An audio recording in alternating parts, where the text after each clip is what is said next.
మీ ఎలాంటి వ్యాపార ప్రకటనలకైనా వెంటనే మా ఛానల్ సంప్రదించండి. అందరికి నమస్కారం, నేను శిరీష. ఈరోజు మనతో పాటు ఉన్నారు certified tarot card reader, crystal healer Sreeja గారు. అక్కతో మాట్లాడదాం.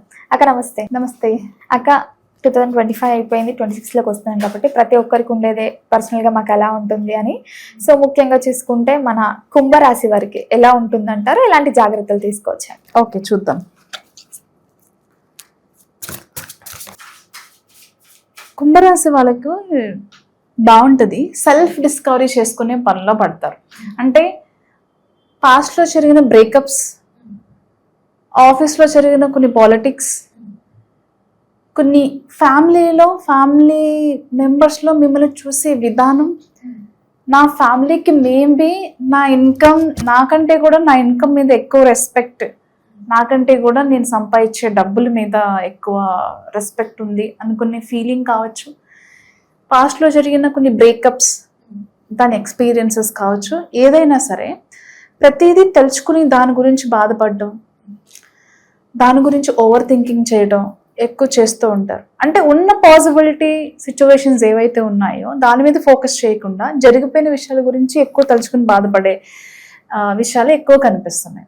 ఆ విషయం నుంచి బయటపడాలి అంటే అయిపోయిన దాని గురించి కాకుండా దాన్ని ఓవర్కమ్ చేసుకుని వస్తే లైఫ్ చాలా బాగుంటుంది కుంభరాశి వాళ్ళకి. అండ్ ఇక్కడ కూడా అంతే. ఏంటంటే కుంభరాశిలో కూడా నేను చూసేది ఏంటంటే మంచి ఆపర్చునిటీస్ రెడీగా ఉన్నాయి. అంటే చాలా వరకు మీకు పాస్ట్లో కూడా మంచి ఆపర్చునిటీస్ వచ్చాయి, కానీ వీళ్ళు దాన్ని గుర్తించకుండా ఇది నాకు అవసరం లేదేమో, మేబీ నేను దీనికి సూట్ అవ్వనేమో అని మిమ్మల్ని మీరు అండర్ ఎస్టిమేట్ చేసుకుని వదిలేసిన ఆపర్చునిటీస్ చాలా ఉన్నాయి. సో ఒకసారి దాన్ని ఆలోచిస్తారు, మళ్ళీ రీథింక్ చేస్తారు దాని గురించి. ఇక ఏం వదిలేసాం, ఏం మిస్ చేసుకున్న ఆపర్చునిటీస్, ఎలాంటి ఆలోచన విధానంలో మనం దాన్ని మిస్ చేసుకున్నాం అనేది దాని గురించి ఒకసారి ఆలోచించగలుగుతారు. సో ఒక్కసారి మీ కాంటాక్ట్స్ లిస్ట్లో మీకు హెల్ప్ చేసేవాళ్ళు, అంటే వీళ్ళకి హెల్ప్ చేసేవాళ్ళు కావచ్చు, నాకు వీళ్ళు చేయగలుగుతారు అనే కాన్ఫిడెన్స్ ఉన్న పర్సన్స్తో కానివ్వండి, మీరు ఓపెన్ హార్ట్తో మీరు ఏం ఫేస్ చేస్తున్నారు, ఏ ఫేజ్లో ఉన్నారు అనేది చెప్పగలిగితే ఖచ్చితంగా వాళ్ళ ఫ్రెండ్స్లో, వాళ్ళ వెల్ విషెస్లో, ఆర్ మీరు పనిచేసి మానేసిన ప్రీవియస్ ఆఫీస్లోనే కావచ్చు, మీ చైల్డ్హుడ్ ఫ్రెండ్సే కావచ్చు, మీ కాలేజ్ మేట్స్ ఎవరైనా సరే ఒకళ్ళ దగ్గర నుంచి ఖచ్చితంగా మీకు హెల్ప్ అనేది జరుగుతుంది మీరు ఓపెన్ అవ్వగలిగితే. అలాంటి సిచ్యువేషన్స్ అనేవి కనిపిస్తున్నాయి. అలాగే విడిపోయిన హస్బెండ్ అండ్ వైఫ్, లవర్స్ కావచ్చు, ఫ్రెండ్స్ కావచ్చు, రిలేటివ్స్ కావచ్చు, ఎవరైనా సరే మళ్ళీ కలిసే టైం అని చెప్పచ్చు. మరీ ముఖ్యంగా సెపరేట్ అయ్యి దూరంగా ఉంటున్న వైఫ్ అండ్ హస్బెండ్ ఎవరైతే ఉన్నారో వాళ్ళు ప్యాచప్ అవుతారు. ఖచ్చితంగా మళ్ళీ కలిసి వాళ్ళ లైఫ్ అనేది వాళ్ళు రీస్టార్ట్ చేస్తారు. అంతేకాకుండా మీకు రావాల్సిన పెండింగ్ ఆస్తులు ఏమైనా ఉంటే గనక అవి కూడా వస్తాయి. అంటే వారసత్వంగా రావాల్సిన ఆస్తులు ఏదైనా ఉంటే దానికి ఉన్న ఇబ్బందులన్నీ కూడా క్లియర్ అయ్యి మీ వరకు వస్తాయి ఖచ్చితంగా. ఫినాన్షియల్గా చూసుకుంటే శిరీష, ఫినాన్షియల్గా బ్యాలెన్స్ అనేది చాలా అవసరం. ఆదాయానికి మించి అప్పులయ్యే అవకాశం కనిపిస్తుంది. మంచితనానికి పోయి మాట ఇవ్వటం, సహాయం చేయటం వల్ల వీళ్ళకి మళ్ళీ డబ్బు అవసరం అనేది చాలా ఎక్కువ ఉండే అవకాశం కనిపిస్తుంది. అంటే మొహమాటానికి పోయి మనం ఇస్తూ ఉంటాం, మాట ఇస్తా, నేను చేస్తానని, లేకపోతే చాలా మందికి హెల్ప్ చేస్తాం. అలా చేయడం వల్ల వీళ్ళు ఇరుక్కుపోతారు. అండ్ మధ్యలో ఉండే కొన్ని డాక్యుమెంట్స్ కూడా మీద వీళ్ళు సైన్ పెట్టడం వల్ల కూడా కొన్ని ఫినాన్షియల్ ఇబ్బందులు ఎదుర్కొనే అవకాశం కనిపిస్తుంది. దాంతోపాటు ఉన్న ఇన్కమ్ కంటే కూడా ఎక్స్పెన్సెస్ పెరిగి, క్రెడిట్ కార్డ్ యూసేజ్ పెరిగి మళ్ళీ చిన్న లోన్స్కి కూడా వెళ్ళే అవకాశం కనిపిస్తుంది. కాబట్టి ఏం అన్నెసెసరీ ఎక్స్పెన్సెస్ ఉన్నాయో దాన్ని తగ్గించుకునే ప్రయత్నం అయితే ఖచ్చితంగా చేయాలి. అండ్ మీలో ఉన్న ఆ లీడర్షిప్ క్వాలిటీస్, లైఫ్ని లీడ్ చేయగలుగుతాయి అనే క్వాలిటీస్, ఎబిలిటీస్ ఏవైతే ఉన్నాయో అవి చాలా బాగా షార్ప్ చేసుకోవాలి. అండ్ ఒక ఇల్యూషన్లో బతకటం కాకుండా దాని నుంచి బయటకు వచ్చినట్లయితే కనుక. అండ్ ఇంకో విషయం ఏంటంటే లైఫ్లో చాలా స్టబాన్ అయిపోయినటువంటి పీపుల్ యాక్చువల్లీ కుంభరాశి. మొన్నటి వరకు 8 minutes అని నడిచింది ఇవన్నీ కూడా. సో ఇప్పుడైనా సరే తనేంటో తను తెలుసుకోవడం, వాళ్ళు ఏం చేయగలుగుతారో దాన్ని మాత్రమే ఫోకస్ చేయడం అనేది చాలా ఇంపార్టెంట్. అండ్ ప్రశాంతంగా ఈ పర్సనల్ లైఫ్ వద్దు, ఈ ప్రొఫెషనల్ లైఫ్ వద్దు, కొద్ది రోజులు బ్రేక్ తీసుకుందాం. బ్రేక్ తీసుకొని సెల్ఫ్ డిస్కవరీ చేసుకొని కొద్ది రోజులు ఎక్కడైనా స్పిరిచువల్గా ట్రావెల్ చేసి అప్పుడు మళ్ళీ రీస్టార్ట్ చేద్దాము అనే ఉద్దేశంలో చాలా వరకు స్పిరిచువల్ ట్రావెల్ చేసే అవకాశం కనిపిస్తుంది. కొన్ని మౌంటైన్ ఏరియాస్లో టైం స్పెండ్ చేయడం, కొంతమంది గురువులను కలవడం, కొత్త కొత్త విషయాలు నేర్చుకోవడం, స్పిరిచువల్గా మెంటల్గా తను స్ట్రాంగ్ చేసుకొని పర్సనల్గా మళ్ళీ లైఫ్ రీస్టార్ట్ చేయాలి అనుకునే వాళ్ళు కూడా చాలామంది ఉంటారు.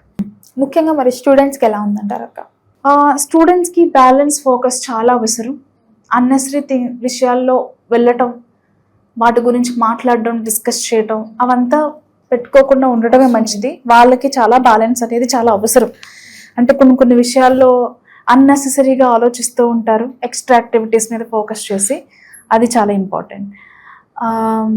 ఈ బిజినెస్ పరంగా చూసుకుంటే గత కొంతకాలంగా కూడా ఇది బిజినెస్ చేయాలి, ఆ బిజినెస్ చేయాలి అని చాలా మందితో పార్ట్నర్షిప్ బిజినెస్ల మీద డిస్కషన్ పెట్టుకొని వీళ్ళు కూడా చాలా ప్రయత్నాలు చేసి ఫెయిల్ అయిన వాళ్ళకి ఖచ్చితంగా 2026లో తనంతట తను ఒక బిజినెస్ అయితే స్టార్ట్ చేయగలుగుతారు. దానికైతే చాలా చాలా చాలా అనుకూలంగా ఉంది. అండ్ ఇంకొకటి ఏంటంటే, మరీ ముఖ్యంగా విమెన్స్ విషయానికి వస్తే ఏదైనా ఒక లగ్జరీ బ్రాండ్ క్రియేట్ చేయాలి, అది ఏదైనా కానీ ఒక బిజినెస్ అయితే స్టార్ట్ చేయాలని చెప్పి చాలా గట్టిగా డిసైడ్ చేసుకొని స్టార్ట్ చేస్తారు, సక్సెస్ అవుతారు ఈ ఇయర్లో ఖచ్చితంగా. అంటే వీళ్ళ ఎక్స్పెక్టేషన్స్ లేకుండా స్టార్ట్ చేసినప్పటికీ కూడా అది చాలా మంచి రీచ్ వచ్చి చాలా సక్సెస్ఫుల్గా ఆ బిజినెస్ అనేది రన్ అయ్యే అవకాశం కూడా కనిపిస్తుంది బిజినెస్ పరంగా చూసుకుంటే. ఈ ఫిలిం ఇండస్ట్రీలో ఉన్న వరకు ఎలా ఉంటుందండి? ఫిలిం ఇండస్ట్రీలో ఉన్న వాళ్ళకి కూడా బాగుంది, కానీ అందరినీ నమ్మకుండా ఈ వ్యక్తి ద్వారా వెళ్తే నాకు అవకాశాలు వస్తుంది అన్న వ్యక్తి ఆల్రెడీ మీ లైఫ్లో ఉన్నారు, వాళ్ళ త్రూ వెళ్తే మంచి జరుగుతుంది. ఈ రాజకీయ పరంగా ఉన్న వరకు ఎలా ఉంటుంది? చాలా స్టేబుల్గా ఉంది, వాళ్ళ సక్సెస్ అయితే చాలా స్టేబుల్గా ఉంది. అండ్ మంచి రికగ్నైజేషన్, ఒక పవర్ఫుల్ లీడర్గా ఎదిగే టైం అని చెప్పొచ్చు. అక్క చూసుకుంటే హెల్త్ వైజ్గా చూసుకుంటే హెల్త్ ఈజ్ వెల్త్ అన్నట్టు, సో హెల్త్ వైజ్గా ఎలా ఉంటుందంట? హెల్త్ వైజ్గా చూసుకుంటే చాలా బాగుంది. మెంటల్ స్ట్రెస్ పక్కన పెట్టేయాలి, అన్నెసెసరీ విషయాలు ఆలోచించడం మానేస్తే చాలా బాగుంది. అండ్ వీళ్ళు కరెక్ట్గా వీళ్ళ అప్రోచ్మెంట్ కరెక్ట్గా ఉన్నట్లయితే, సరైన పర్సన్తో వీళ్ళు డెసిషన్ తీసుకొని ముందుకు వెళ్ళి వాళ్ళ గైడెన్స్ తీసుకుని వాళ్ళ హెల్ప్ తీసుకుని వెళ్తే లైఫ్ సెటిల్మెంట్ అయ్యే ఆపర్చునిటీస్ వస్తాయి. అది ఫిలిం ఇండస్ట్రీలో కావచ్చు, బిజినెస్లో కావచ్చు, కెరియర్ పరంగా కావచ్చు. చాలా బాగుంది. అండ్ ప్రెగ్నెన్సీ కోసం వెయిట్ చేసే వాళ్ళకి ఈ ఇయర్లో చాలా బాగుంది. అక్క ముఖ్యంగా ఎవరికైతే వివాహం జరగలేదో మ్యారేజ్ ప్రపోజల్స్, సో అలాంటివి ఏమో జరిగే ఛాన్సెస్ ఉన్నాయంటారా?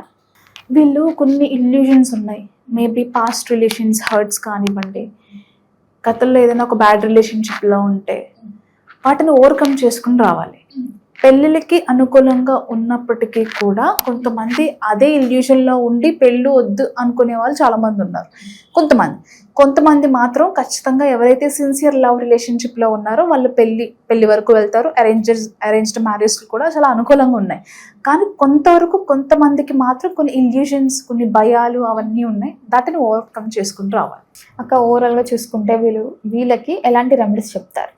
వీళ్ళకి లక్ష్మి అంటే వీళ్ళు ఇయర్కి స్టార్టింగ్కి ముందు లక్ష్మీ గణపతి లేకపోతే లక్ష్మీ కుబేర హోమాలు ఉంటాయి కదా, అవి చేయించుకుంటే బిజినెస్ చేయాలనుకున్నా లేకపోతే పొలిటికల్గా కావచ్చు, ఏదైనా సరే, ఏదైనా చిన్న చిన్న ప్రాబ్లమ్స్ ఉన్నా, పెద్ద ప్రాబ్లమ్స్ అయినా చిన్న ప్రాబ్లమ్స్ అయినా, ఎలాంటి విఘ్నాలు లేకుండా ముందుకు వెళ్ళాలనుకుంటే ఖచ్చితంగా లక్ష్మీ గణపతి హోమం చాలా హెల్ప్ అవుతుంది. And specially